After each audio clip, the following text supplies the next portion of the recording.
Thank you, sir. It's a great pleasure that we have Parliament functioning again. And with your permission, sir, before I speak on the bill, I would like to say that I was really enthused to hear the Honorable Finance Minister implore us really to take the functioning of this House seriously and to debate more vigorously on issues concerning our nation. Now, we have seen that this session, sir, lost 9 valuable days because of the rather intransigent attitude adopted by the government. And we have seen, sir, ministers of the government go on to television channels to say that the decision which now stands suspended is an executive decision. I think, sir, the time has come when Parliament should take a view as to what would construe to be an executive decision. For example, if a government in power, and I'm not talking about this government, if a government in power today decides to sell one of our states to a foreign country, it can well say that that is an executive decision and no legislative approval is needed. Therefore, our constitution needs to be properly studied and in little more detail, and this Parliament should be empowered to discuss, and only then should governments be allowed to take decisions which will have a long-term import on the country. Thank you very much, sir. I now turn back to this bill. As the Honourable Minister just said, the purpose of this bill we cannot have anything against, but I begin to wonder why the Ministry of Power at all controls the Damodar Valley Corporation. This project, envisaged in 1948 on the lines of the Tennessee Valley Corporation in the United States, was a multi-purpose river valley project, and power generation was only one of the major tasks that it was charged with. The others were much more important tasks. So over a period of time, the Damodar Valley Corporation has become just another electricity producing enterprise. I don't think this is what was envisaged then.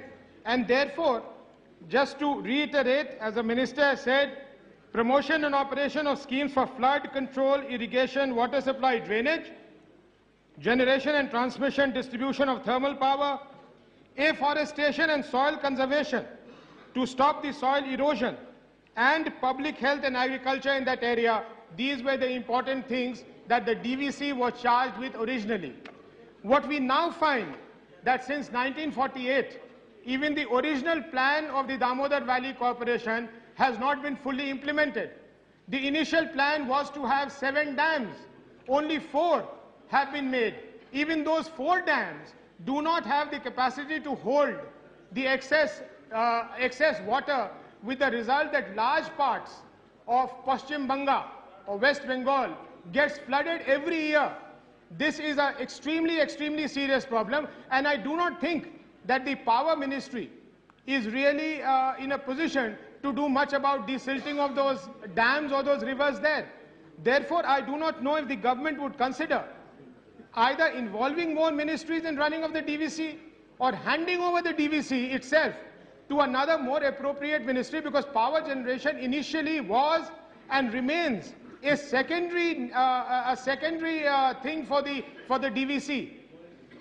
On the other hand, I do not see logic in there being only part-time members from the state of Jharkhand and Paschim Bengal, because the question is that large parts of this area to be developed, the Damodar Valley Corporation, either fall in the territory of West Bengal or in the territory of Jharkhand, and therefore the district administration really calls the shot.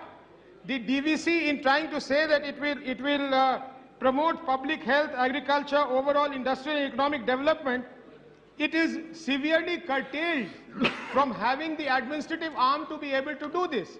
And therefore, it would be better if the local administration was involved, and if schemes like the NREGA were actually become a part of the DVC, if it really has to do what it was supposed to do in the first place.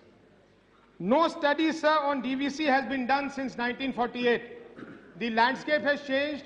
The watershed has changed its character, and therefore a detailed project study on this must be carried out, and as soon as possible. Despite all this, the Damodar Valley Corporation has really the Damodar Valley Corporation is now home to a large number of industries. It is on the pattern of the Ruhr Valley in Germany, in Europe, and the environmental safeguards that needs to be in place is just missing from there. Therefore, you have haphazard development. Therefore, the question of reforestation or afforestation is on the backbench. I mean, nobody is even bothering about it. All that we are concentrating on is more and more power generation, and rather than hydro, we are going in for more and more thermal power generation.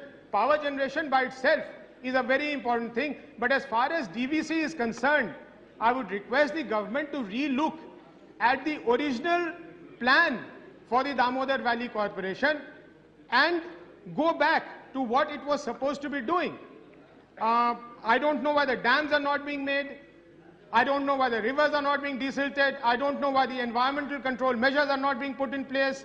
I don't know why the DVC itself is not increasing its expenditure on the corporate social responsibility, is spending a measly 2% of its earning, why it cannot become 5%, why the district administration cannot be roped in, why schemes like the Narega, etc., cannot become part of the charter of the DVC.